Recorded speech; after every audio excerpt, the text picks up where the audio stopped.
I talk about public money in sports a lot because I feel like it's become a substitute for anything resembling an urban policy in this country. Over $30 billion have been spent since 1990, and that doesn't even include tax breaks for stadiums and cities. And it's a remarkable process that socializes debt but privatizes profit, and it's something I think we need to oppose. If public money is going to go to sports, then I think we have the right to demand public ownership. Otherwise, the billionaires can buy their own parks.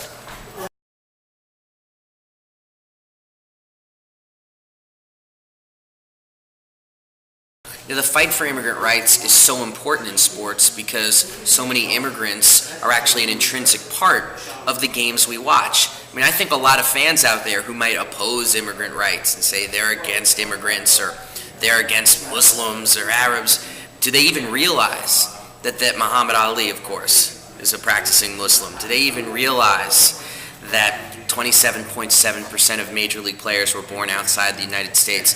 Did they even realize the substantial number of players in the NFL who are from Haiti, for goodness sakes? And, I spoke to a player named Olden Polynice who used to play in the National Basketball Association, and he described Haitian players as being in the closet because they don't want to admit that they're from Haiti.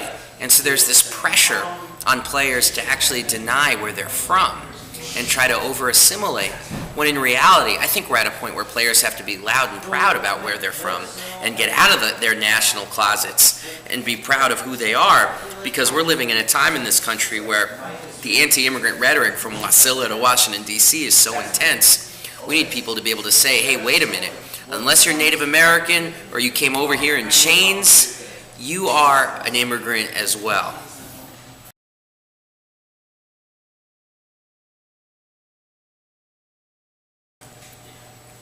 Sports is the closest thing to a national language that we have in this country. That's why we need to be interested in the politics of sports, because the politics are there, whether we choose to see them there or not. I mean, there's an old expression that says you don't have to believe in gravity to fall out of an airplane.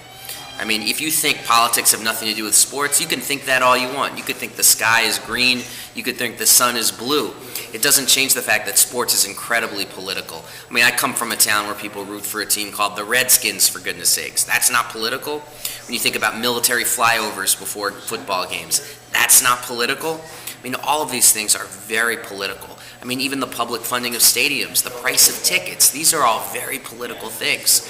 And it's so important that people who see themselves as progressive engage in those politics. So it's not just a sounding board for one side, because we should have something to say about public money going to stadiums. We should have something to say about racist mascots and racist team names. We should have something to say about sexism and the access of women to sports. We should have something to say about the fact that there has never been a male gay athlete who's felt comfortable to come out of the closet while active in sports. We should have something to say about that. And the fact that we don't, I think, is political negligence on our part.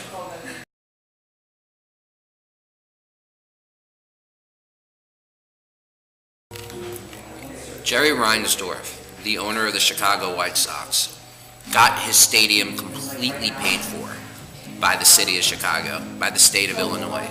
And yet he gets to keep the naming rights. He gets the money for renaming it from New Comiskey Park to Cellular Field. He gets all that money. That is an absolute crime. And how does Jerry Reinsdorf use his money? His big pet project is standardized testing in the city of Chicago. I mean, my goodness gracious. So you have teachers laid off in Chicago. You have less money for education. You've got public money going to Jerry Reinsdorf and his team, and you've got him using that money to promote standardized testing, which erodes the power of teachers and ruins our classrooms and ruins education. It's a nefarious process, and I think it's something people in Chicago should be very aware of.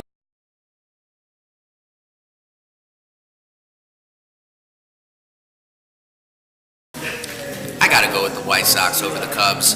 And not just because the White Sox actually won a championship in the last century, but because the White Sox manager, Ozzie Guillen, well, at least he's the manager for now, is an absolute political badass. And he says what he thinks. He doesn't care who knows it. He's made it perfectly clear that he will not attend the All-Star game in Phoenix in 2011, no matter what. And I think that kind of outspokenness is actually very important right now in sports, because you can't allow baseball, which for its history has been associated with integration, with Jackie Robinson, with people like Roberto Clemente, then become a symbol of the worst kind of anti-immigrant scapegoating, which it will become if the All-Star Game in 2011 takes place to Arizona. So cheers for Tazi Guillen for speaking out against it, and that's why I am a White Sox supporter before I'm a Cubs supporter. Gotta tell you.